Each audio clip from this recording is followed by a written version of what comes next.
जी अस्सलाम वालेकुम। कैफेट आज के लेक्चर का आगाज करते हैं। लेक्चर नंबर हमारा जी 17। आज के लेक्चर में हम क्या स्टडी करने जा रहे हैं, बल्कि आज से ऑनवर्ड हम क्या स्टडी करेंगे, ऑडिट रिपोर्ट का फॉर्मेट आपको प्रीवियस लेक्चर में समझाया गया था।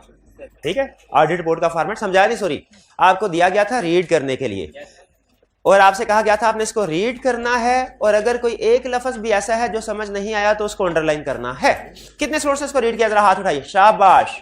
हाइब्रिड क्लासरूम नंबर 4 में किसी स्टूडेंट ने रीड नहीं किया, फिर से हाथ उठाइए जिन स्टूडेंट्स ने रीड किया है। हाइब्रिड क्लासरूम नंबर 4, 2-4 स्टूडेंट्स, ऐसे ना करें, ऐसे ना करें। अच्छा मुझे ये बताइए कितने स्टूडेंट्स हैं जिन्होंने कुछ कंसेप्ट्स को अंडरलाइन भी किया है जो समझ नहीं आया, अल्फाज, शाबाश। आपने वो अल्फाज जो है वो पूछ लेने हैं, ठीक है, क्वेश्चनिंग अभी मैं आपसे पूछूंगा, और इसके अलावा अगर रिपोर्ट पढ़ते हुए कोई भी क्वेश्चन हो प्रीवियस लेक्चर में से वो भी पूछ लेना। अच्छा ये तो था रिपोर्ट। अब हम इस पूरे चैप्टर में, जो कि हमारे जो पूरे ऑडिट में सबसे अहम चैप्टर है, जो कि ये चैप्टर 4 जो है ये पूरे ऑडिट में सबसे अहम चैप्टर है, इसमें अब हम आगे क्या सीखने जा रहे हैं। इस रिपोर्ट के अंदर डिफरेंट पैराग्राफ यूज हुए हैं, आपने देखा होगा, ओपिनियन पैराग्राफ है, management responsibility, writer responsibility paragraph, और कुछ पैराग्राफ का सिर्फ नाम है, जैसे कि ऑडिट मैटर है, एम्फसिस ऑफ मैटर है, अदर मैटर है। तो हम बाकी के इस चैप्टर में बाकी के जो लेक्चर में ये सीखेंगे कि किस सिचुएशन में रिपोर्ट का कौन सा पैराग्राफ इफेक्ट होगा। यानी यूं समझिए रिपोर्ट के डिफरेंट पैराग्राफ है, हमने किसी भी पैराग्राफ को प्रिपेयर करना है तो किन चीजों को सामने रख के प्रिपेयर करना है। अभी तो आपने सिर्फ रीड किया है ना, अब आपको इस काबिल बनाना है कि आप इस रिपोर्ट को प्रिपेयर भी कर सके। अभी हमने सिर्फ क्या किया है, रीड किया है, अब आपको किस काबिल बनाना है कि प्रिपेयर भी कर सके आप इस रिपोर्ट को या इस रिपोर्ट के किसी भी पैराग्राफ को। लेकिन ये एक ही लेक्चर में सारी रिपोर्ट नहीं पढ़ाई, परेशान नहीं होना, सारी रिपोर्ट नहीं सिखाई जाएगी, बल्कि क्या किया जाएगा, पैराग्राफ टू पैराग्राफ चला जाएगा। किसी दिन एक पैराग्राफ डिस्कस किया जाएगा, ये पैराग्राफ इस सिचुएशन में आएगा, इसको ऐसे ड्राफ्ट करना है, फिर दूसरे लेक्चर में दूसरे पैराग्राफ के बारे में डिस्कशन होगी, फिर तीसरे लेक्चर में तीसरे पैराग्राफ के बारे में डिस्कशन होगी। तो समझ लीजिए आपको शायद जब रिपोर्ट दी गई, आपने कहा इतनी बड़ी रिपोर्ट, 4-5 सफ़े, सर ने एक पढ़ाया भी नहीं खुद से रिपोर्ट को, और हमें कह दिया कि पढ़ लो भाई।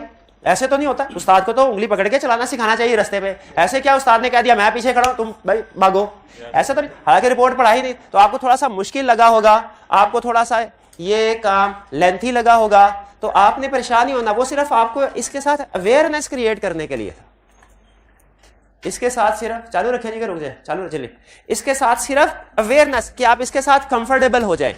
आपको एक एक पैरा जो है वो कैसे, उसमें क्या चेंजेस आएंगी, वो क्या होगा, क्या क्या कुछ लिखना है, वो हमने अभी स्टडी करना है, यूं समझिए। क्लियर है जी ये बात।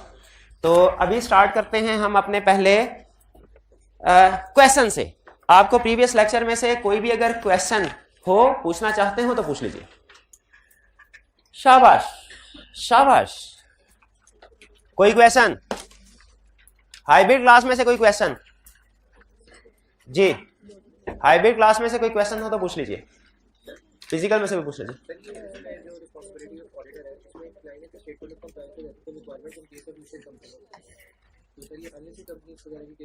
अच्छा हाँ जी, ये एक स्टूडेंट ने क्वेश्चन पूछा है कि सर एक पैराग्राफ में ये लाइन थी कि statement of compliance with ethical requirements in case of listed company, तो वो कह रहा है क्या अनलिस्टेड कंपनी नहीं है। आपने रिपोर्ट पढ़ते हुए शायद ये नोट किया हो कि कुछ 2-3 जगहों पे ये लिखा हुआ है उसने in case of listed company, तो इसका मतलब यही है जो लिखा हुआ है क्या, कि सिर्फ लिस्टेड कंपनी के केस में ये इंफॉर्मेशन आएगी, अनलिस्टेड के केस में नहीं आएगी। इसका मतलब है हमारी रिपोर्ट लिस्टेड कंपनी के केस में उसमें कुछ चीजें ज्यादा होती हैं, अनलिस्टेड कंपनी के केस में क्योंकि अनलिस्टेड कंपनी कम अहम होती है। अब वो कौन कौन सी चीजें, वो फर्क है, वो हमने स्टडी करना है। अगर आप देखें लर्निंग ऑब्जेक्टिव जो नेक्स्ट 2 है ना, वो आपको यही बताता है कि लिस्टेड कंपनी की रिपोर्ट में और अनलिस्टेड कंपनी की रिपोर्ट में क्या फर्क है। तो आज हम जब ये लर्निंग ऑब्जेक्टिव कवर करेंगे तो इसमें आपको पता चल जाएगा कि वो कौन कौन सी चीजें हैं जो लिस्टेड कंपनी की रिपोर्ट में तो आएंगी, अनलिस्टेड कंपनी की रिपोर्ट में नहीं आएंगी।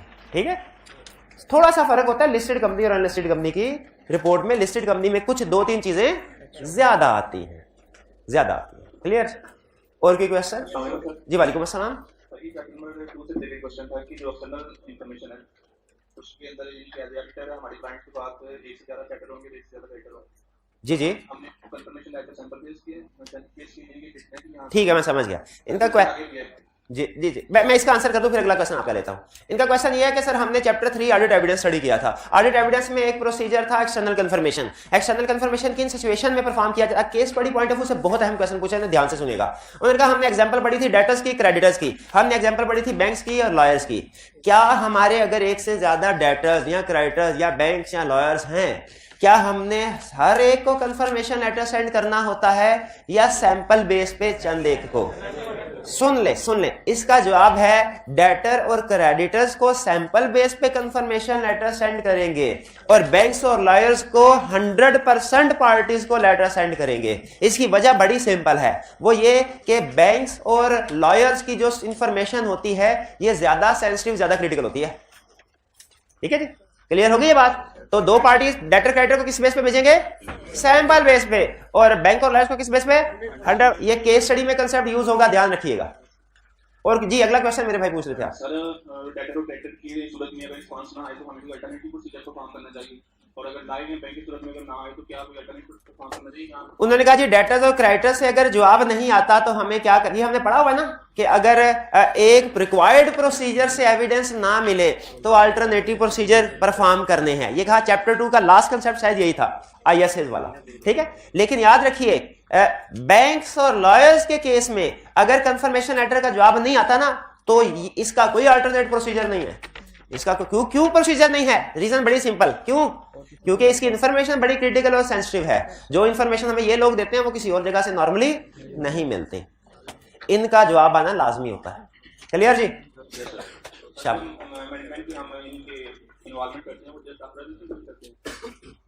मैनेजमेंट हमारे प्रोसीजर में इन्वॉल्व होती है क्या? वो सिर्फ ऑथोराइजेशन के लिए नहीं, ऑथोराइजेशन के अलावा भी कुछ काम करने का हम इंक्वायरी करते हैं मैनेजमेंट से। अब कोई भी एरिया हो उसमें मैनेजमेंट से कुछ ना कुछ तो जरूरी पूछेंगे ना जी। एक्सटर्नल के लिए बिल्कुल मैनेजमेंट की इन्वॉल्वमेंट सिर्फ ऑथोराइजेशन के लिए होती है, वो बाद में हम पढ़ेंगे। आप थोड़ा सा, मेरा भाई एडवांस क्वेश्चन पूछ रहा है, बस इससे ज्यादा नहीं आपने सोचना, वरना सब्जेक्ट मुश्किल लगना शुरू हो जाएगा आपको। बस और कोई क्वेश्चन?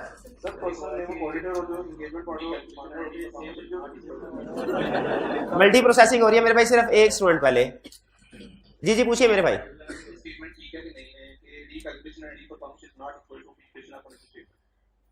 रीकैलकुलेशन और reperformance preparation of financial statement है ही नहीं। हाँ, परफॉर्मेंस एंड कैलकुलेशन ये प्रिपरेशन ऑफ फाइनेंशियल स्टेटमेंट है, क्योंकि ये मैनेजमेंट करती है। री-परफॉर्मेंस और री-कैलकुलेशन तो उसकी चेकिंग है, प्रिपरेशन नहीं है, वो ऑडिटर करता है। तो ये फाइनेंशियल स्टेटमेंट नहीं है। ठीक है ये जो रिपोर्ट्स के अंदर सेपरेट हम लिखे हुए हैं एलिमेंट्स फाइनेंशियल स्टेटमेंट, जी कंबाइन लिख सकते हैं। अच्छा, रिपोर्ट के अंदर आपने देखा होगा ओपिनियन पैराग्राफ में उसने हर कंपोनेंट को अलग-अलग लिखा है, यानी income statement, balance sheet, cash flow statement, statement of changing notes, क्या इनको इकट्ठा लिख सकते हैं? इसका जवाब है टेक्निकली प्रैक्टिकली इकट्ठा नहीं लिख सकते, अलग-अलग बताना लाजमी है। इकट्ठा लिखेंगे गलत होगा। तो अगर एग्जाम में आपको रिपोर्ट का फॉर्मेट दे और कहे कि गलतियां निकालो, उसमें से अलग-अलग ना डिस्क्राइब करे, इकट्ठा फाइनेंशियल स्टेटमेंट का जनरल वर्ड यूज करे, तो आपने क्या कहना है? गलत है। ठीक है, पांचों चीजें होना जरूरी है। लेकिन बाजू का तो मैं कंसेप्ट की रवानी में या कभी कभार नोट्स के अंदर ना कंसेप्ट को शॉर्ट रखने के लिए मैं कभी कभार पांचों का बोलने की बजाय एक फाइनेंशियल स्टेटमेंट का वर्ड बोल दिया करता हूं। तो वो एक अलग चीज है, वो आपने उसको समझ लेना कि मैं जब कभी फाइनेंशियल स्टेटमेंट बोल रहा हूं तो पांचों का नाम ले रहा हूं, क्योंकि मैं एक एक का नाम लूंगा वो आप भी कंफ्यूज होंगे, मैं भी कंफ्यूज होऊंगा, तो टाइम लगेगा।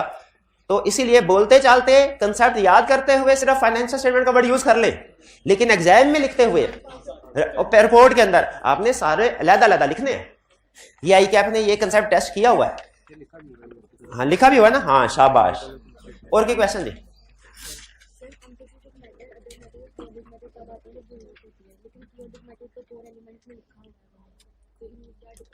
की ऑडिट मैटर कोर एलिमेंट में लिखा हुआ है। की ऑडिट मैटर ज्यादातर तो आता है, लेकिन रूल इसका भी वही है, कभी आएगा कभी नहीं आएगा।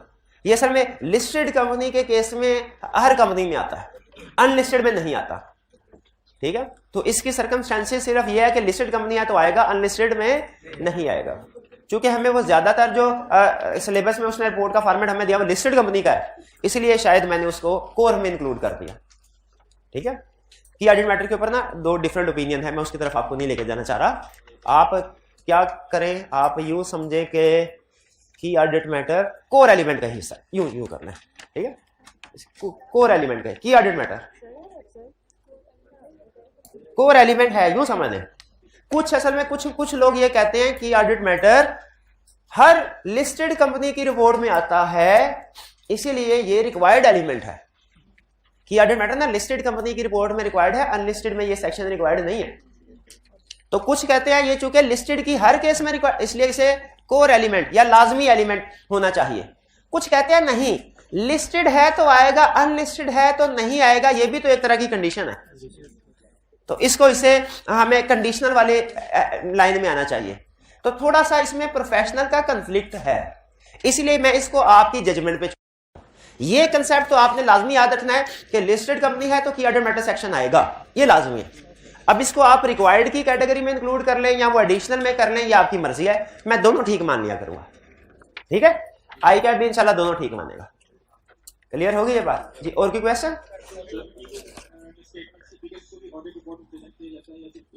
क्या मिस स्टेटमेंट अगर कोई हो, उस मिस स्टेटमेंट की फिगर को भी ऑडिट रिपोर्ट में प्रेजेंट किया जाता है या सिर्फ ये बता दिया जाता है कि ये डेटर का एरिया ये गलत है, फिक्स एसेट गलत है? इसका जवाब है एरिया भी बताया जाता है और मिस स्टेटमेंट की अमाउंट को भी बताया जाता है। अब गैस कीजिए एरिया किस पैराग्राफ में बताया जाता है भला? ओपिनियन में। और अमाउंट जो उसकी है डिटेल, मिस स्टेटमेंट की डिटेल बेसिस फॉर ओपिनियन में। शाबाश। और कोई क्वेश्चन नहीं सर? जी जी पूछिए। नेम ऑफ ऑडिटर और जो नेम ऑफ एंगेजमेंट पार्टनर है, जब जिसका सिग्नेचर होगा उसी का नाम भी लिखा जाएगा, फर्क हो सकता है। दूसरा सवाल सर ये दोनों ठीक। अच्छा, इन्होंने पूछा है सर रिपोर्ट के अंदर हम फर्म नेम फर्म का लिखते हैं, फर्म के नाम से साइन करते हैं और एंगेजमेंट पार्टनर का नाम आता है। पहली चीज तो ये एंगेजमेंट पार्टनर कौन है? देखिए फर्म के अंदर नॉर्मली बहुत से पार्टनर्स हो सकते हैं, जैसे हमारी फर्म जैसे हमने आर्टिकल्स में कोई 20+ पार्टनर्स थे, 20 से भी ज्यादा थे, कोई 30-35 पार्टनर बहुत से हो सकते हैं। एंगेजमेंट पार्टनर उस पार्टनर को कहते हैं जो ये ऑडिट कर रहा हो। एक कंपनी का ऑडिट एक ही पार्टनर करता है, एक से ज्यादा पार्टनर एक कंपनी का ऑडिट, अगर फर्म के अंदर एक से ज्यादा पार्टनर्स हैं तो बाकी के पार्टनर किसी दूसरी कंपनी के ऑडिट कर रहे होंगे, एक कंपनी का एक। अब वो जब ऑडिट कंप्लीट करके साइन करेगा तो गैस कीजिए साइन किसने करना है? उसी जो पार्टनर कंपनी का ऑडिट कर रहा होता है उसे हम कहते हैं एंगेजमेंट पार्टनर, और जो दूसरे पार्टनर होते हैं उनको कह सकते हैं आप अदर पार्टनर। तो रिपोर्ट के ऊपर नाम किसका आएगा? एंगेजमेंट पार्टनर का। साइन भी एंगेजमेंट पार्टनर करेगा, लेकिन अपने पाकिस्तान में रूल क्या है? अपने पर्सनल नेम से नहीं करेगा, फर्म के नेम से करेगा। Shall be signed by engagement partner, report shall be signed by engagement partner in the name of firm. ये लाइन समझ आई? Signed by engagement partner in the name of firm. Clear हुई ये बात जी? और कोई क्वेश्चन?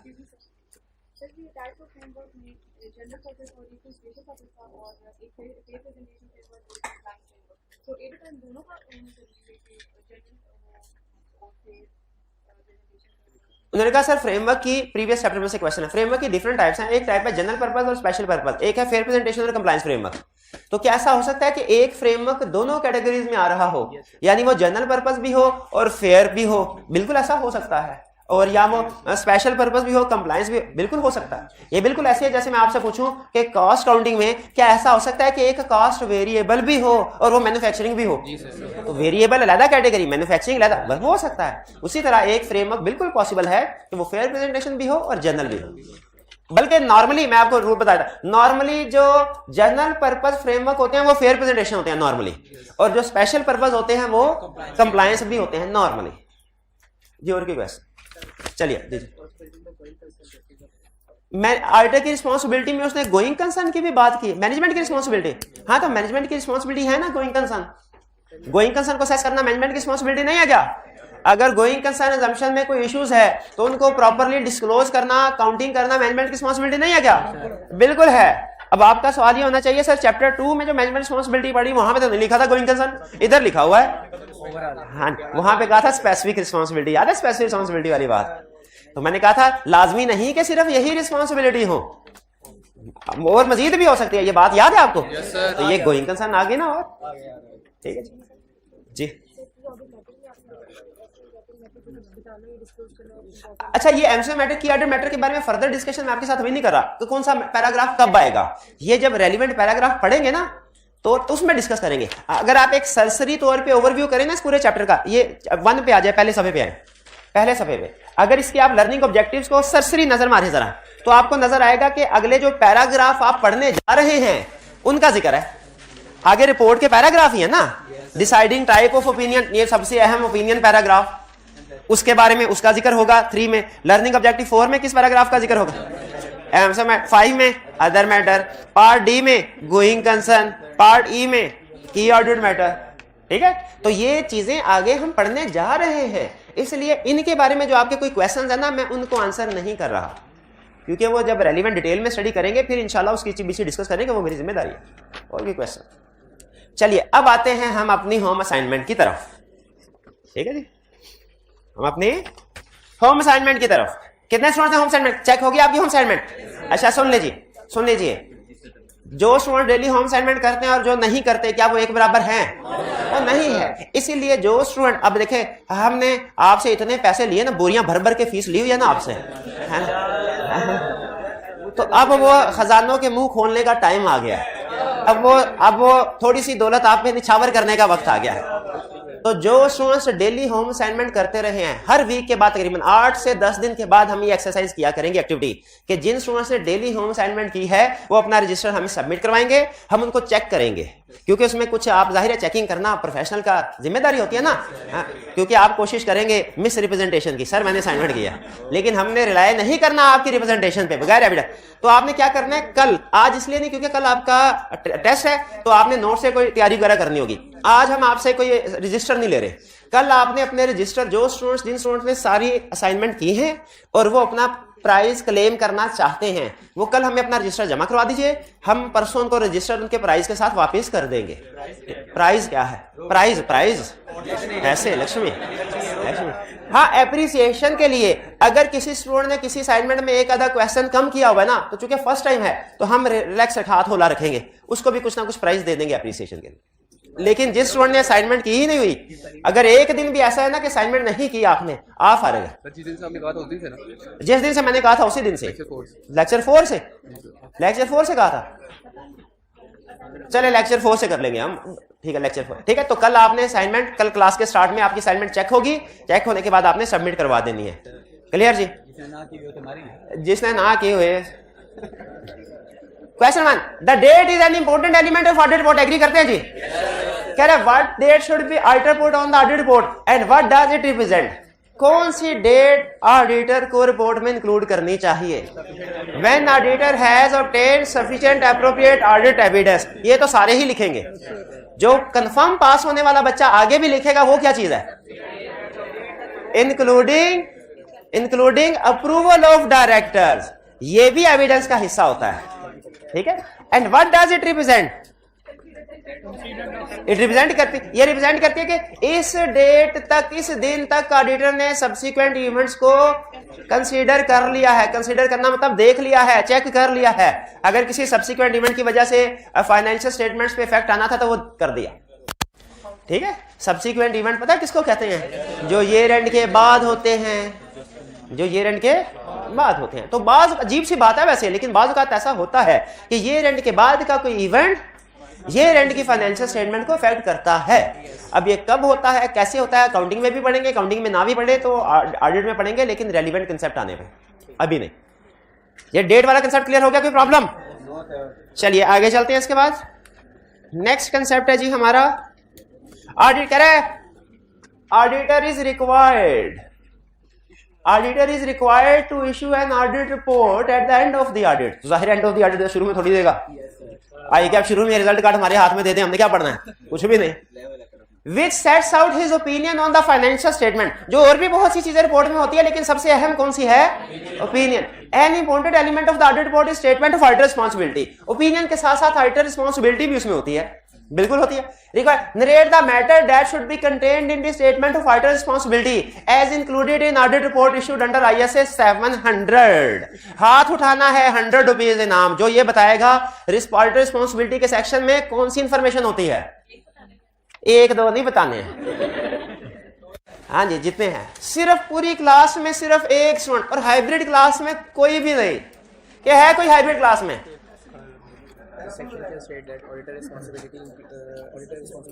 अच्छा, सिर्फ हेडिंग, पूरा पैराग्राफ ना बताएं, सिर्फ मुझे हेडिंग दे दें कि कौन कौन से मैटर्स आएंगे इसमें।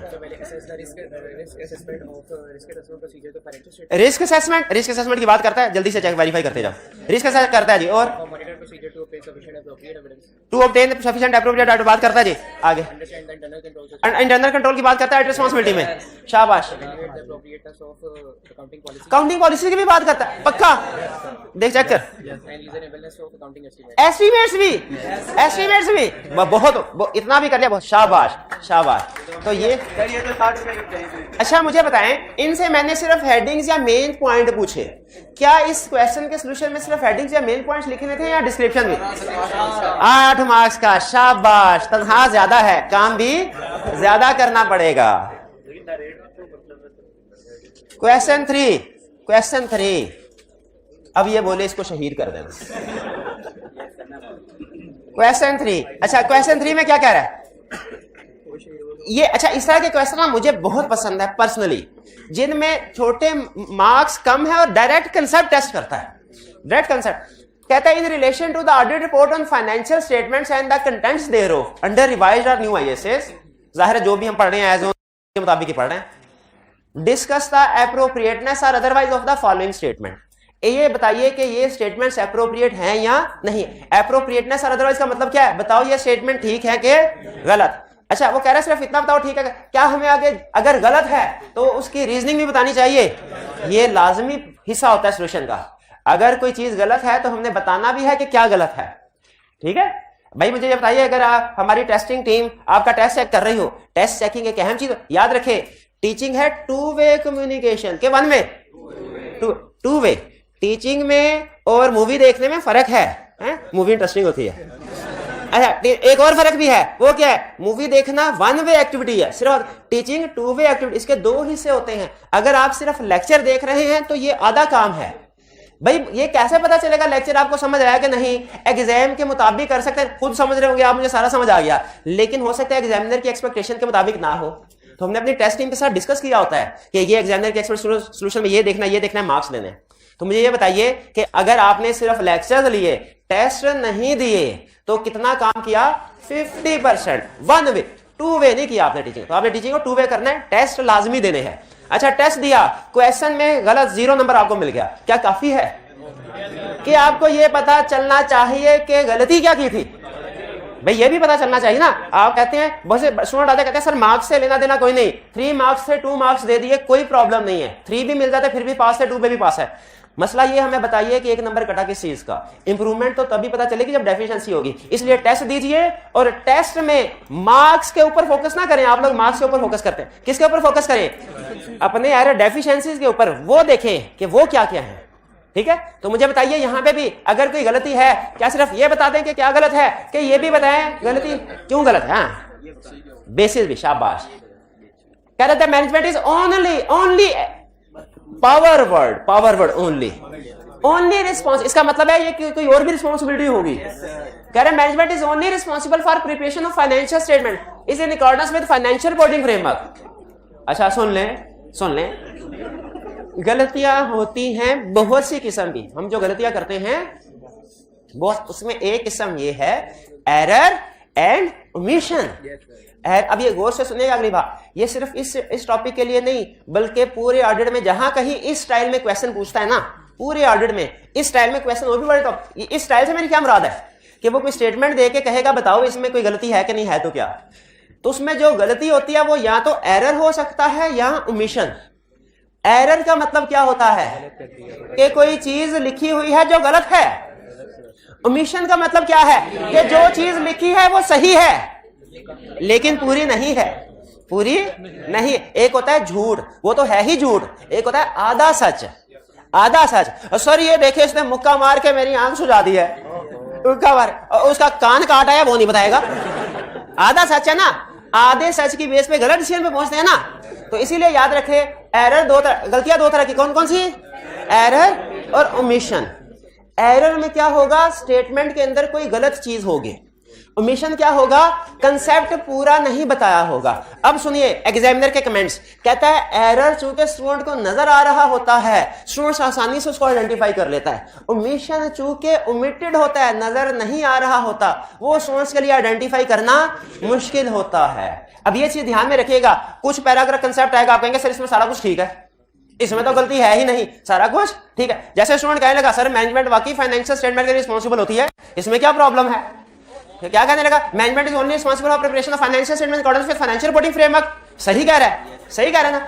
And for such internal control as management determine the necessity to enable the preparation of financial statements that are free from material misstatement. तो इंटरनल कंट्रोल की भी बात तो ठीक कर रहा है। इस पूरे पैराग्राफ में आप कोई एरर नहीं ढूंढ सकेंगे, लेकिन क्या फिर भी गलत है? ओमिशन है, शाबाश, ओमिशन है, ठीक है। अच्छा, ओमिशन किस चीज की है मुझे बताइए, मैं कंफ्यूज हूं। गोइंग कंसर्न वाली बात लिखूं ओमिटेड है, या के इंफॉर्मेशन प्रोवाइड करने वाली बात लिखूं? दोनों लिख दूं? सुभान, दोनों भी लिख सकते हैं, लेकिन अगर आप नोट कीजिए ऊपर उसने लिखा हुआ है मुझे रिपोर्ट वाले चैप्टर में से बताओ।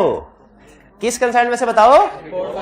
रिपोर्ट वाले चैप्टर। तो रिपोर्ट वाले चैप्टर में वो रिस्पॉन्सिबिलिटी में गोइंग कंसर्न की बात करता है कि अदर इंफॉर्मेशन की? किसकी? गोइंग कंसर्न की, शाबाश। तो यहां पे आप लिख देंगे कि इसमें मिसिंग है, कौन सी रिस्पॉन्सिबिलिटी मिसिंग है, और उसको थोड़ा सा एक्सप्लेन कर देना। आगे चलें, ठीक है। याद है वो रिस्पॉन्सिबिलिटी में वो गोइंग कंसर्न की बात करता, पढ़ा था ना? शाबाश। अच्छा, एक बड़ा अहम क्वेश्चन स्टूडेंट ने पूछा, मैंने कहा भी था कि हाइब्रिड आपकी क्लास में आपने नोट किया होगा 5-7 मिनट में लेट आता हूँ, इसकी रीजन पता क्या होती है? हाँ जी, चक्कर। तो उसमें एक अच्छा सवाल पूछा उनका, सर ये ऑडिट रिपोर्ट जो है क्या हमने सारी ज़बानी याद करनी है? हरगिज नहीं भाई, हरगिज नहीं। ज़बानी याद सिर्फ इनके एलिमेंट्स याद करने हैं, हेडिंग्स याद करनी है, और बाकी समझना है किसके अंदर क्या इंफॉर्मेशन है। जैसे मैंने इनसे जब पूछा, मैंने मैनेजमेंट रिस्पॉन्सिबिलिटी सेक्शन पूरा नहीं, ऑडिट रिस्पॉन्सिबिलिटी पूरा नहीं पूछा, मैंने सिर्फ मेन कंसेप्ट पूछा। मेन कंसेप्ट क्या है कि उसमें क्या क्या चीजें शामिल होती हैं, मैंने उनकी वर्डिंग तो नहीं पूछी। इसी तरह आपने भी हर एलिमेंट में को इसी तरीके से तैयार करना है कि ज़बानी याद नहीं करना, सिर्फ वो पैराग्राफ जो मैं कहूंगा वो करना है, बाकी और कोई पैराग्राफ ज़बानी याद नहीं करना, ठीक है। लेकिन कंसेप्ट पता होना चाहिए। अगर मैं आपसे पूछूं ऑडिट रिस्पॉन्सिबिलिटी बता, मैनेजमेंट रिस्पॉन्सिबिलिटी कैसे, वो भी बता दें, ठीक है जी। ओपिनियन सेक्शन में कौन कौन सी इंफॉर्मेशन होती है? पूरा ओपिनियन सेक्शन नहीं पूछ रहा, रट्टा नहीं पूछ रहा, अंडरस्टैंडिंग पूछ रहा हूं, कौन कौन सी चीजें होती हैं ओपिनियन सेक्शन। बल्कि यूं समझे पूछ रहा, ओपिनियन सेक्शन के अंदर ओपिनियन के अलावा क्या कुछ होता है? ये ले, ये पढ़ा है भाई ने? पढ़ा भी नहीं ना, इसीलिए कोई बात नहीं, कोई बात नहीं। अच्छा, आगे चलते हैं, बस कर दें, टाइम कम है। Reasonable assurance is high level of assurance and is a guarantee. Guarantee या सर्टिफिकेट, ये दो अल्फाज नोट कर लें। ये सर्टिफाई हम नहीं करते, सर्टिफाई करने का मतलब, गारंटी देने का मतलब होता है कंक्लूसिव एविडेंस लेना, एब्सोल्यूट एश्योरेंस। गारंटी और सर्टिफाई, ये दो, सर्टिफाई का लफ्ज भी नोट कर लें। तो कहता है reasonable assurance high level assurance, सही कह रहा है, एंड इज ए गारंटी, एक लगाएंगे, गारंटी नहीं है, सर्टिफिकेट नहीं है। If audit is conducted in accordance with IR, it will always detect a material misstatement. मैंने नो, गारंटी कोई नहीं है। अच्छा, इसका मतलब सुने, समझे। इसका मतलब अगर आप ऑडिट करेंगे तो उसके बावजूद भी गारंटी नहीं है कि हर मटेरियल मिस स्टेटमेंट सामने आ जाएगी। यानी देखें, ऑडिट के बाद इमटेरियल मिस स्टेटमेंट रह जाना, ये तो कंफर्म है, मानते हैं। क्या ऑडिट होने के बाद मटेरियल मिस स्टेटमेंट भी रह सकती है? बिल्कुल है। कोई आपसे पूछे ना इसकी एग्जांपल दे, आपने 2 एग्जांपल देनी है। पहली एग्जांपल आपने कहना है अगर वो सोफिस्टिकेटेड टेक्निक और कोलूजन के जरिए से फ्रॉड किया गया हो, वो रह सकता है। और दूसरा, अगर इंडिविजुअली इमटेरियल मिस स्टेटमेंट है, तो एग्रीगेट होकर मटेरियल वो भी हो सकता है कि रह जाए। लेकिन याद रखें, इसका यह मतलब नहीं कि हर फ्रॉड हमने डिटेक्ट नहीं करना। नहीं, जो सोफिस्टिकेटेड टेक्निक और कोलूजन वाला होगा ना, वो फ्रॉड नहीं करना। जो सिंपल फ्रॉड हुआ ना, जो प्रोसीजर परफॉर्म करने से सामने आ रहा हो, वो फ्रॉड डिटेक्ट कर लेना। ये हम फर्दर डिस्कशन करेंगे। बहरहाल वापस आते हैं, इसमें क्या प्रॉब्लम है इस पैराग्राफ में? वो कह रहा है कि गारंटी है कि हर मटेरियल मिस स्टेटमेंट सामने आ जाएगी। नहीं, गारंटी कोई नहीं है, सिर्फ रीजनेबल एश्योरेंस है। कुछ मिस स्टेटमेंट रह सकती हैं, जैसे सोफिस्टिकेटेड टेक्निक और कोलूजन वाला फ्रॉड, जैसे कुछ इमटेरियल मिस स्टेटमेंट जो मे भी एग्रीगेट होके। सी बी क्लियर है जी? The item obtains an understanding of internal control relevant to audit in order to design audit procedure. हाँ जी, अंडरस्टैंडिंग ऑफ इंटरनल कंट्रोल से रिस्क असेसमेंट होती है, रिस्क असेसमेंट से प्रोसीजर डिटरमिन होते हैं। High risk, high procedure, low risk low, तो सही कह रहे हैं, that are appropriate circumstances and also for the purpose of expressing an opinion on effectiveness and internal control. आधी बात सही कर गया यहां तक, उसके बाद यहां पे गलत बात कर रहा है। ओपिनियन एक्सप्रेस हम कभी भी पाकिस्तान में इंटरनल कंट्रोल्स के ऊपर ओपिनियन एक्सप्रेस नहीं करते हैं, नहीं करते, ठीक है। किसी और मुल्क में करते हो तो करते हो, पाकिस्तान में नहीं करते। आईएसए कहता है नहीं करना। डी, हाँ लेटर ऑफ वीकनेस दे सकते, बिल्कुल वो दे सकते, लेकिन लेटर ऑफ वीकनेस देना ओपिनियन एक्सप्रेस करना नहीं है। ओपिनियन एक्सप्रेस करने का मतलब होता है कि हर चीज को चेक करो। जैसे फाइनेंशियल स्टेटमेंट जब हम ओपिनियन एक्सप्रेस करते हैं हर एलिमेंट को चेक करते हैं, जबकि इंटरनल कंट्रोल में हम सिर्फ जो सामने आ जाए हम वो क्लाइंट को बताते हैं, चेकिंग नहीं करते, चेकिंग नहीं करते, जो चीज सामने आ जाए वो हम बता देते हैं। D, description of auditor responsibility for the audit of financial statement should be included with in the body of the auditors report. सही कह रहा है, इसमें तो कोई गलती नहीं है। हाँ, एरर नहीं है, ओमिशन है। दो और ऑप्शंस हैं, वो क्या है?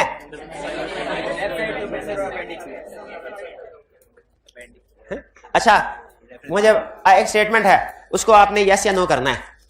अगर मैनेजमेंट अगर ऑडिटर रिस्पांसिबिलिटी डिस्क्राइब करने के लिए अपेंडिक्स या वेबसाइट वाली ऑप्शन सेलेक्ट करता है तो रिपोर्ट के अंदर ऑडिटर रिस्पांसिबिलिटी का पैराग्राफ नहीं आएगा। ट्रू और फॉल्स? हाथ पैराग्राफ आएगा? लेकिन वो तो हम अपेंडिक्स में या वेबसाइट पे दे रहे हैं। हाँ, सिर्फ उसमें लिखा होगा basic responsibility to obtain reasonable assurance, और एक लाइन और लिखी होगी, वो लाइन क्या है?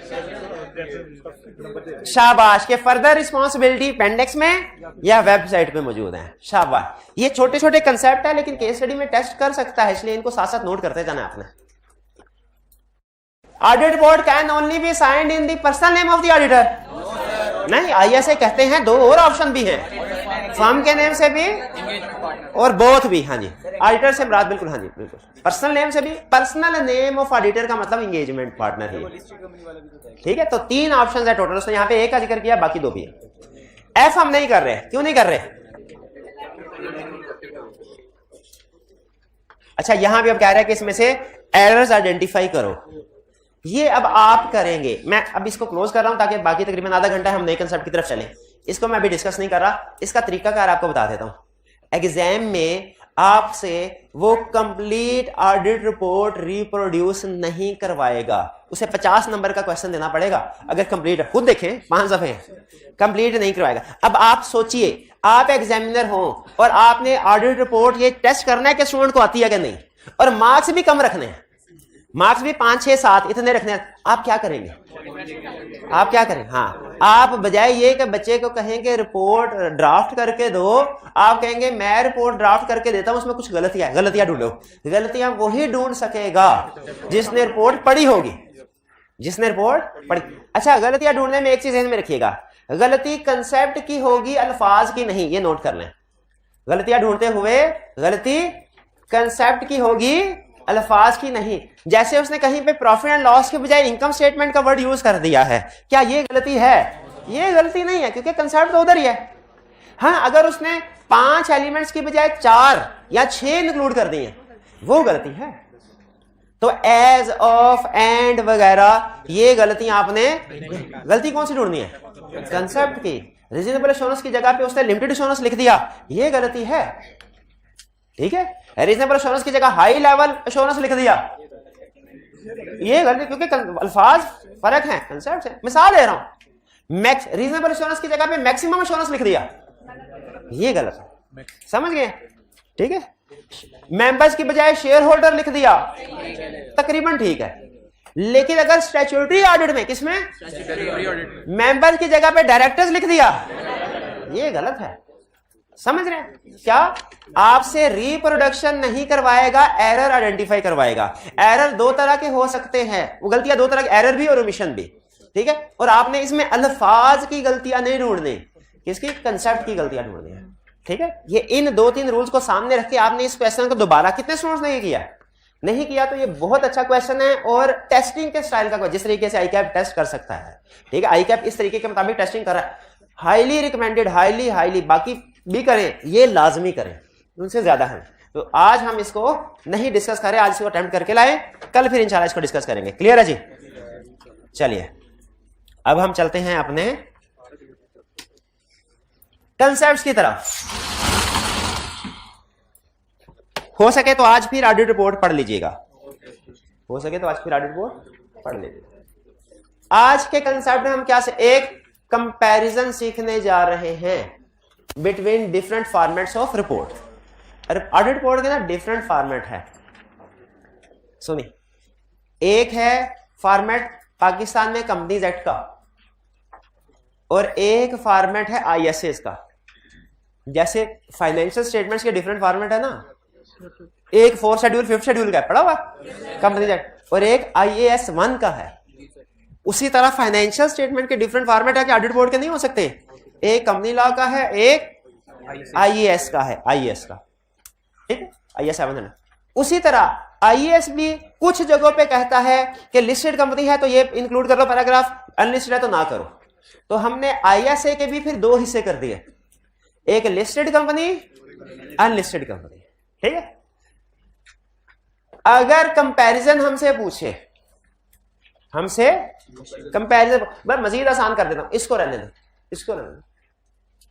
कंपैरिजन पूछे तो आपने पहले देखना उसने कंपैरिजन कंपनी लॉ की रिपोर्ट का ISA के साथ पूछा है या ISA के अंदर ही लिस्टेड और अनलिस्टेड का पूछा। खाली कंपनीज एक्ट की रिपोर्ट और ISA की रिपोर्ट में सबसे बड़ा फर्क क्या है? एक ही फर्क है नहीं, वो क्या है? कंपनीज एक्ट रिक्वायर करता है कि स्टैट्यूटरी ऑडिटर अपनी रिपोर्ट में 4 मजीद चीजों को इंक्लूड करे। किन को इंक्लूड करे? 4 मजीद एलिमेंट्स को। ये 4 मजीद एलिमेंट्स कौन से हैं? कौन से हैं? सिर्फ नाम बता दे। ज़कात वाला, और बुक्स ऑफ अकाउंट्स वाला, इन्वेस्टमेंट एंड एक्सपेंडिचर वाला, और financial statements drawn up in conformity वाला। ये 4 याद है? बोले कौन कौन से 4? कौन कौन से 4 एलिमेंट? ज़कात वाला, और कौन सा? इन्वेस्टमेंट एक्सपेंड, और प्रॉपर बुक्स ऑफ अकाउंट्स वाला, और फाइनेंशियल स्टेटमेंट्स ड्रॉन अप वाला। कौन से 4? ज़कात वाला, और फाइनेंशियल ड्रॉन अप वाला, प्रॉपर बुक्स अकाउंट्स वाला, इन्वेस्टमेंट एक्सपेंडिचर वाला। ये तो हमने प्रीवियस लेक्चर में डिस्कस कर लिए थे ना। अच्छा गैस कीजिए, जो आपको ऑडिट रिपोर्ट पढ़ने के लिए दी गई है उसमें ये चारों एलिमेंट्स मौजूद थे कि नहीं?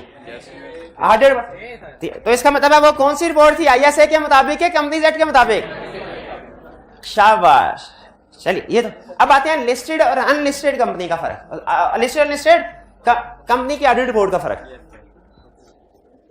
लिस्टेड कंपनी की रिपोर्ट में ये चीजें आएंगी। कौन कौन सी चीजें? की ऑडिट मैटर, और इससे रिलेटेड पैराग्राफ होता है, ठीक है। इन एडिशनल नहीं, ऑडिटर रिस्पॉन्सिबिलिटी होगा। देखिए क्या लिखा हुआ, ऑडिटर रिस्पॉन्सिबिलिटी होगा, ठीक है। इससे रिलेटेड पैराग्राफ आता है ऑडिटर रिस्पॉन्सिबिलिटी में। उधर ही लिखा ना, किधर लिखा है? हाँ यही, शाबाश। यानी की ऑडिट मैटर सेक्शन आएगा लिस्टेड में, अनलिस्टेड में। दूसरा, name of engagement partner listed में आएगा, अनलिस्टेड में नहीं आएगा। और अदर इंफॉर्मेशन सेक्शन लिस्टेड में आएगा, अनलिस्टेड में। जरा गैस कीजिए, जो आपके सामने रिपोर्ट है, बताइए क्या उसमें की ऑडिट मैटर सेक्शन आ रहा है? उसकी ऑडिट मैटर सेक्शन का होना इस बात का सबूत है कि ये लिस्टेड कंपनी है। क्या अदर इंफॉर्मेशन वाला पैराग्राफ आ रहा है? उसमें क्या other information and our responsibility दे रहे हो, निसरा की हेडिंग होगी। अदर इंफॉर्मेशन का पैरा आना इस बात का सबूत है कि लिस्टेड है, अनलिस्टेड नहीं है। और नेम ऑफ एंगेजमेंट पार्टनर आ रहा है। अच्छा अब मुझे ये बताइए, वो कौन सी, अब ये हाइब्रिड वालों के लिए सवाल है। हाइब्रिड सारे नाम आपको थोड़ी दे देने हैं, हाइब्रिड वालों को भी देने, ऑनलाइन वालों को भी देने हैं ना। लेकिन जब इनका ग्रैंड कंपटीशन होगा तब ऑनलाइन वालों को, वो कब होगा, कैसे होगा, क्या होगा, वो कल के लेक्चर में आपको इंशाल्लाह बताएंगे जी। तो बताना आपने ये है कि लिस्टेड कंपनी के केस में name of engagement partner report में आना जरूरी है। लेकिन ISA कहता है कुछ ऐसी सिचुएशन भी है जिसमें नाम एंगेजमेंट पार्टनर का नहीं आएगा। हाथ उठाइए। जब थ्रेट, कौन सा थ्रेट हो? पर्सनल सिक्योरिटी थ्रेट हो, शाबाश। तो नेम ऑफ एंगेजमेंट पार्टनर उसमें नहीं आएगा। याद था कि नहीं ये पर्सनल सिक्योरिटी थ्रेट वाला? शाबाश। चलिए ये हमने स्टडी कर लिया लिस्टेड और अनलिस्टेड कंपनी की रिपोर्ट में फर्क, ठीक है जी। आइंदा जब कभी क्वेश्चन में आपको लिस्टेड या अनलिस्टेड का फर्क पूछे या कंपनी लॉ और आईएसए का फर्क पूछे, बता देंगे? पक्का? चलिए, अच्छा मैं एक चीज ध्यान में रखिएगा, ईद से पहले जो आपके टेस्ट होंगे ना वो आपके होंगे हल्की आंच पे, उसमें बेसिक कंसेप्ट बिल्ड हो रहे हैं ना, कंसेप्ट वो टेस्ट करूंगा। ईद के बाद वाले जो टेस्ट होंगे ना उसमें आंच तेज हो जाएगी, तो ज़हन में रखिएगा उसमें मैंने टेस्ट ही सिर्फ वो कंसेप्ट करने हैं जो मुश्किल होंगे, ठीक है, जो कि मुश्किल होंगे। लेकिन अभी हम मॉडरेट लेवल पे टेस्टिंग कर रहे हैं, इजी अभी भी नहीं है लेकिन मॉडरेट है। हाँ, अब ऑडिटर की जिंदगी का सबसे बड़ा डिसीजन, ऑडिटर नहीं, सीए तो वो कर चुका है। ऑडिटर की जिंदगी का, इंसान किसी भी इंसान की जिंदगी का सबसे बड़ा डिसीजन क्या है वो तो आपको पता ही है, बताना। ऑडिटर की प्रोफेशनल लाइफ का सबसे बड़ा डिसीजन क्या है? बड़ा डिसीजन क्या है? हाँ, और वो डिसीजन अगर आप उस वक्त करेंगे जब आपको कुछ अंडरस्टैंडिंग नहीं होगी सिस्टम की, नहीं, जब आपने रिस्क असेसमेंट नहीं की होगी, तो वो डिसीजन भी गलत होने का खतरा है, ठीक है। तो डिसीजन उस वक्त करने चाहिए जब डिसीजन करने के काबिल हो। इसीलिए ऑडिट रिपोर्ट लॉ ये कहता है जब तक चार्टर्ड अकाउंटेंट नहीं बनेगा, जब तक आर्टिकल्स नहीं करेगा 3.5 साल के, जब तक professional scepticism, professional judgement apply नहीं करेगा, जब तक इंडिपेंडेंट नहीं होगा, रिपोर्ट साइन नहीं कर सकता। जिम्मेदारी वाला काम है। याद रखें, प्रोफेशनल लाइफ का सबसे बड़ा डिसीजन क्या है, सुन लीजिए, कि ऑडिट रिपोर्ट के अंदर टाइप ऑफ ओपिनियन कौन सा एक्सप्रेस करना चाहिए। फिर से बताइए, ऑडिटर की जिंदगी का, प्रोफेशनल लाइफ का सबसे बड़ा डिसीजन क्या है? ऑडिट रिपोर्ट के अंदर, हालांकि और भी पैराग्राफ हैं लेकिन आपको पता है सबसे अहम पैराग्राफ कौन सा रिपोर्ट के अंदर? Type of opinion. अब सुन लीजिए, ये उसने किन फैक्टर्स को सामने रख के डिसाइड करना है, किन फैक्टर्स को सामने रख के डिसाइड करना है? क्या सूरत देखनी है, क्या सीरत देखनी है, कि दोनों? सुन ले, और अगर एक ऑप्शन सेलेक्ट करनी हो तो अच्छा चलेंगे। पॉइंट टू रिमेंबर, सुन ले, अगर आपने ओपिनियन एक्सप्रेस करना है, अगर ओपिनियन एक्सप्रेस करने से पहले दो चीजें, कौन सी? कि क्या ऑडिटर अपने आप से सवाल पूछेगा। जब ऑडिटर ने ओपिनियन एक्सप्रेस करने लगता है ना, ऑडिटर सारे टीम मेंबर्स को कहता है कमरे से बाहर चले जाओ, सारे कमरे से बाहर, कहता है अब आगे 1 घंटा कोई ना कमरे में, लाइट्स, रिलैक्स चेयर पे बैठ के सोचता है ऑडिटर, अपने आप से 2 सवाल पूछता है, अपने आप से 2 सवाल पूछता है। पहला सवाल, क्या इस ऑडिट में कोई मिस स्टेटमेंट या स्कोप लिमिटेशन थी? पहला सवाल क्या पूछता है अपने आप से, क्या इस ऑडिट में कोई मिस स्टेटमेंट या स्कोप लिमिटेशन थी? और दूसरा सवाल, अगर मिस स्टेटमेंट या स्कोप लिमिटेशन थी तो उसका इफेक्ट क्या था, इमटेरियल, मटेरियल या परवेसिव? फिर से बताए, ऑडिटर ने 2 सवाल कौन से पूछने हैं अपना, क्या इस ऑडिट में कोई मिस स्टेटमेंट स्कोप लिमिटेशन थी, और अगर कोई मिस स्टेटमेंट स्कोप लिमिटेशन थी उसका इफेक्ट क्या था, इमटेरियल, मटेरियल या परवेसिव? अब आप हैरान होंगे, ये दो फैसले समझ आगे क्या करने। अब आप सोच रहे होंगे मिस स्टेटमेंट क्या है, स्कोप लिमिटेशन क्या है, सोच रहे। अब आप सोच, इमटेरियल क्या है, मटेरियल क्या है, परवेसिव क्या है? तो आगे चलने से पहले मैं आपको ये सारी चीजें डिटेल में एक्सप्लेन करूंगा, ठीक है। यानी अब हमारा आज और कल का जो लेक्चर है इसमें हम क्या सीखेंगे? इसमें हम यही सीखेंगे कि मिस स्टेटमेंट क्या है, स्कोप लिमिटेशन क्या है, और इमटेरियल क्या है, मटेरियल क्या है, परवेसिव क्या है।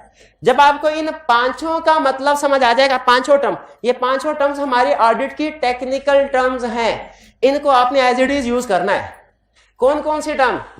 मिस स्टेटमेंट है कि स्कोप लिमिटेशन, दूसरा इमटेरियल है, मटेरियल है कि परवेसिव है, ठीक है। और टेक्निकल टर्म्स को ध्यान से इस्तेमाल किया करें। टर्म है प्रोफेशनल स्केप्टिसिज्म, बाज़ औक़ात कुछ स्टूडेंट्स स्पेक्टिसिज्म बोल जाते हैं, उसी तरह ज्यादा अहम चीज ये है परवेसिव, परसुएसिव नहीं है जो चैप्टर 1 में पढ़ी थी। परवेसिव और है, परसुएसिव और है, मिक्स नहीं करना। तो हमने क्या डिसाइड करना है ओपिनियन देने से पहले, मिस स्टेटमेंट है कि स्कोप लिमिटेशन, और अगर कोई मिस स्कोप लिमिटेशन है इसका इफेक्ट क्या है, इमटेरियल, मटेरियल के परवेसिव। अच्छा आगे चलते हैं। अगर मिस स्टेटमेंट है, अब जब मैं आपको मतलब समझा दूंगा, मिस स्टेटमेंट है कि स्कोप लिमिटेशन और इमटेरियल, मटेरियल और परवेसिव ये क्या होते हैं, तो फिर आपने वो चीज सीखनी होगी जिसको सामने रख के ऑडिटर ओपिनियन डिसाइड करता है। यानी अगर मिस स्टेटमेंट है उसका इफेक्ट मटेरियल है तो क्या ओपिनियन, अगर मिस स्टेटमेंट है इफेक्ट इमटेरियल तो ये सीखेंगे। अभी नहीं बता रहा आपको कौन सा है। अगर मिस स्टेटमेंट है इफेक्ट मटेरियल तो क्या ओपिनियन, ये सीखेंगे। अभी नहीं सिखा रहा, सीखेंगे। अगर मिस स्टेटमेंट है उसका इफेक्ट परवेसिव तो क्या ओपिनियन, अभी नहीं सिखा रहा, सीखेंगे। ठीक है, और क्या सीखेंगे, शाबाश, स्कोप लिमिटेशन हो और उसका इफेक्ट इमटेरियल हो तो क्या ओपिनियन, स्कोप लिमिटेशन हो उसका इफेक्ट मटेरियल तो क्या ओपिनियन, स्कोप लिमिटेशन हो इफेक्ट परवेसिव तो क्या। इसका मतलब है दुनिया में जितने भी ओपिनियन हैं, दुनिया में जितनी भी 250 से ज्यादा कंट्रीज हैं, उनमें जितने भी लाखों कंपनीज हैं, उनके ऑडिटर्स जब कभी ओपिनियन डिसाइड करते हैं, हर ऑडिटर ये 2 सवाल अपने आप से पूछता है। कौन से, मिस स्टेटमेंट के स्कोप लिमिटेशन, इफेक्ट इमटेरियल है मटेरियल के परवेसिव। अब हमने क्या समझना है भला, पहले मिस स्टेटमेंट फिर स्कोप लिमिटेशन, फिर कल के लेक्चर में हम सीखेंगे इमटेरियल, मटेरियल और परवेसिव। आज अगर आप देखें तो वो आपको ये पहले वाला डिसीजन करना सिखा रहा है, ये कि जब कभी आपने ओपिनियन एक्सप्रेस करना है आपने ये देखना है कि इफेक्ट कौन, मिस स्टेटमेंट है या स्कोप लिमिटेशन। ठीक है, मिस स्टेटमेंट है या के स्कोप लिमिटेशन, उसके बाद डिसाइड करेंगे ना। पहले मैं नहीं चाहता कि आप पहले ओपिनियन के बारे में सोचें, बाद में। मिस स्टेटमेंट क्या होती है, मेरी सोच में और भाई की सोच में फर्क है क्या, ये मिस स्टेटमेंट होगी। मिस स्टेटमेंट उसको कहा जाएगा जो IFRS फाइनेंशियल स्टेटमेंट्स के दरमियान में, यानी जो IFRS रिक्वायर करते हैं उसमें और जो फाइनेंशियल स्टेटमेंट्स में लिखा गया है उसमें फर्क है तो वो मिस स्टेटमेंट है। एग्री करते हैं? मिस स्टेटमेंट की टेक्निकल डेफिनेशन क्या है, डिफरेंस बिटवीन IFRS एंड जो IFRS ने कहा और जो फाइनेंशियल स्टेटमेंट में लिखा वो है मिस स्टेटमेंट। ठीक है, मिस स्टेटमेंट की कुछ एग्जांपल्स हैं, कुछ एग्जांपल है सरकारी, कुछ एग्जांपल्स हैं केस स्टडी वाली। कौन सी वाली करवाऊं, दोनों कर। सरकारी एग्जांपल रिप्रोडक्शन के क्वेश्चन में पूछता है, जो कि अरसा दराज हुआ, मेरा ख्याल है 8-10 साल पहले उसने एक दफा पूछा था, उसके बाद नहीं पूछा और ना ही उम्मीद है कि पूछेगा। लेकिन चलो याद तो करनी होगी, पूछ तो सकता है 10 साल में, फिर यूथ बिल्कुल, तो इसीलिए हम उसको भी कवर करेंगे। लेकिन मैं पहले आपसे केस स्टडी वाली एग्जांपल पूछना चाहता हूं। मिस स्टेटमेंट की एग्जांपल बताइए। डेप्रिसिएशन रिकॉर्ड कर दी थी, नहीं की, और इन्वेंट्री को NRV पे रिकॉर्ड करना था, नहीं किया। इंपेयरमेंट लॉस रिकॉर्ड करना था, नहीं किया। बिल्कुल ठीक है। लिटिगेशन का डिसीजन कोई आ गया कंपनी के खिलाफ, एडजस्ट नहीं किया, ये सारी मिस स्टेटमेंट। तो मिस स्टेटमेंट एग्जांपल समझ आ गई आपको। गैर सरकारी गैर हतमी एग्जांपल समझ आ गई आपको। सरकारी वाली एग्जांपल्स आपको कल पढ़ाएंगे, अभी कंसेप्ट बिल्ड कर लो। ठीक है, सरकारी वाले एग्जांपल का तो हमें पता चल गया मिस स्टेटमेंट क्या है। अच्छा, स्कोप लिमिटेशन क्या है, स्कोप लिमिटेशन क्या होती है, स्कोप लिमिटेशन है auditor is unable to obtain evidence. Scope limitation क्या है, अनएबल टू ऑब्टेन एविडेंस। अब इसकी भी एग्जांपल्स हैं, अब इसकी भी कुछ सरकारी एग्जांपल्स हैं और कुछ केस स्टडीज वाली एग्जांपल हैं। आपको आईकैप की आदत तो पता है ना कि आईकैप सिखाता कुछ और है, पूछता कुछ और है। तो एग्जांपल आईकैप ने सिखाने वाली कुछ और दी हुई है और पूछने वाली कुछ और है। पूछने वाली एग्जांपल कौन कौन सी होंगी बताइए। सिखाने वाली सरकारी एग्जांपल तो कल पढ़ लेंगे ना, कल मिस स्टेटमेंट की एग्जांपल पढ़ेंगे सरकारी वाली, तो स्कोप लिमिटेशन वाली भी कल ही पढ़ लेंगे। लेकिन जो केस स्टडी में पूछता है स्कोप लिमिटेशन, कौन सी सिचुएशन है जिनमें ऑडिटर एविडेंस ऑब्टेन नहीं कर पाता, वो जब डायरेक्टर को कंफर्मेशन लेटर सेंड ना कर सके और जब फिजिकल वेरिफिकेशन ना कर सके इन्वेंट्री की, शाबाश, जब लॉयर को कंफर्मेशन लेटर ना सेंड कर सके, करेक्ट, बैंक को कंफर्मेशन लेटर, शाबाश, जब सेल इनवॉइसेस अवेलेबल ना हो, जब क्लाइंट का अकाउंटिंग रिकॉर्ड ही सारा जल जाए, जब क्लाइंट का अकाउंटिंग रिकॉर्ड ही सारा जल जाए, क्या जल जाए, अकाउंटिंग रिकॉर्ड। अच्छा बताइए, मिस स्टेटमेंट स्कोप में फर्क समझ आ गया। क्वेश्चन पूछूं आपसे, आग लगी, अच्छा दोनों सिचुएशन में मैनेजमेंट ने कुछ भी नहीं किया, ये ध्यान में रखिएगा। आग लगी और एसेट्स जल गए, ये प्रोबेबली क्या है, गलत, स्कोप लिमिटेशन नहीं है। ये मिस स्टेटमेंट है। क्यों? आग लगी एसेट को, इंपेयरमेंट की तरफ जाना है। किसकी तरफ जाना है? अगर मैनेजमेंट इंपेयरमेंट लॉस रिकॉर्ड नहीं करती तो मिस स्टेटमेंट है। अच्छा आगे सुने, आग लगी और अकाउंटिंग रिकॉर्ड जल गया, ये है स्कोप लिमिटेशन। यानी रिकॉर्ड का एविडेंस का जलना स्कोप लिमिटेशन है। एसेट्स का जलना तो मिस स्टेटमेंट की तरफ हो सकता है। ठीक है, चलिए ये ध्यान में रखिएगा, मिस स्टेटमेंट और स्कोप लिमिटेशन का फर्क ध्यान में रखिएगा। फाइनेंशियल स्टेटमेंट की एसेट लायबिलिटी इनकम एक्सपेंस में कोई प्रॉब्लम हो, मिस स्टेटमेंट, और अगर कोई रिकॉर्ड या एविडेंस अवेलेबल नहीं है तो स्कोप लिमिट। अब रिसेंट उसने अटेम्प्ट में एक क्वेश्चन पूछा, उसने कहा कि एफबीआर वाले इन्वेस्टिगेशन के लिए कंपनी का रिकॉर्ड उठा के ले गए, अब ऑडिटर की चेकिंग के लिए कुछ भी अवेलेबल नहीं है, ये क्या है? Scope limitation. सिंपल, शाबाश। इसका मतलब आपने केस स्टडी वाला पॉइंट पिक कर लिया। ऑडिटर का अगर मिस स्टेटमेंट है, ऑडिटर का कोर्स ऑफ एक्शन क्या होगा? ऑडिटर ने क्या करना है? अगर इमटेरियल है अनमोडिफाइड। लेकिन मैनेजमेंट से हम लिखवा लेते हैं कि भाई तुम लिख के दे दो कि हमने तुम्हें ये बता दी है और तुम्हारे ख्याल में भी इमटेरियल है, ये ना बाद में तुम्हारे खिलाफ केस कर दो। ये रिप्रेजेंटेशन क्यों लेते हैं वाला? क्योंकि इमटेरियल मिस स्टेटमेंट है, करेक्ट करवाना रिक्वायर्ड नहीं होता। आपको पता है मटेरियल मिस स्टेटमेंट रिक्वायर्ड होती है, इमटेरियल करेक्ट कराना रिक्वायर्ड चाहे करें चाहे ना करें, लेकिन मैनेजमेंट को बताना लाजमी होता है। क्यों? मैनेजमेंट से रिप्रेजेंट, हालांकि इमटेरियल मिस स्टेटमेंट है, रिप्रेजेंटेशन लेना क्यों जरूरी होता है? कल कलाव का मैनेजमेंट हमारे खिलाफ केस ना कर दे। तो मिस स्टेटमेंट अगर इमटेरियल है अनमोडिफाइड ओपिनियन, अगर मिस स्टेटमेंट है ही नहीं फिर भी अनमोडिफाइड, और अगर है लेकिन इमटेरियल है अनमोडिफाइड प्लस रिप्रेजेंटेशन। किससे? ये रिप्रेजेंटेशन कौन देगा? मैनेजमेंट। किसको? शाबाश। और अगर मटेरियल हो मिस स्टेटमेंट मटेरियल हो, कौन सा ओपिनियन? मॉडिफाइड। शाबाश। इसी तरह स्कोप लिमिटेशन है, क्या करना है? अल्टरनेट। देखें, स्कोप लिमिटेशन हो तो हमारी पहली कोशिश क्या होती है?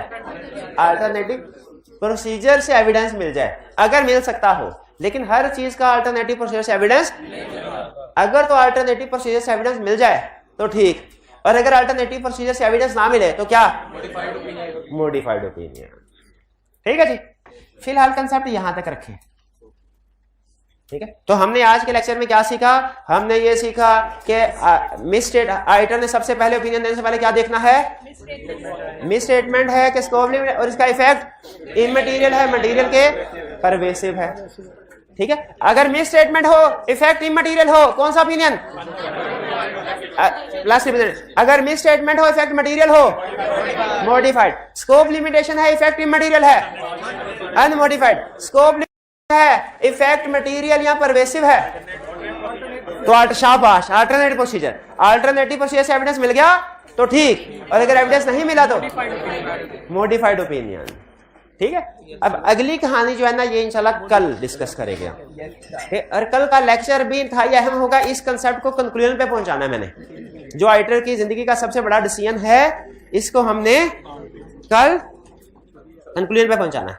अच्छा, आपके लिए अनाउंसमेंट ये है, एक तो ऑडिट असाइनमेंट रजिस्टर आपका कल कलेक्ट होगा, एक दिन के लिए हमारे पास होगा। कल की असाइनमेंट आपने किसी और पेज पे कर लीजिएगा, वो साथ में।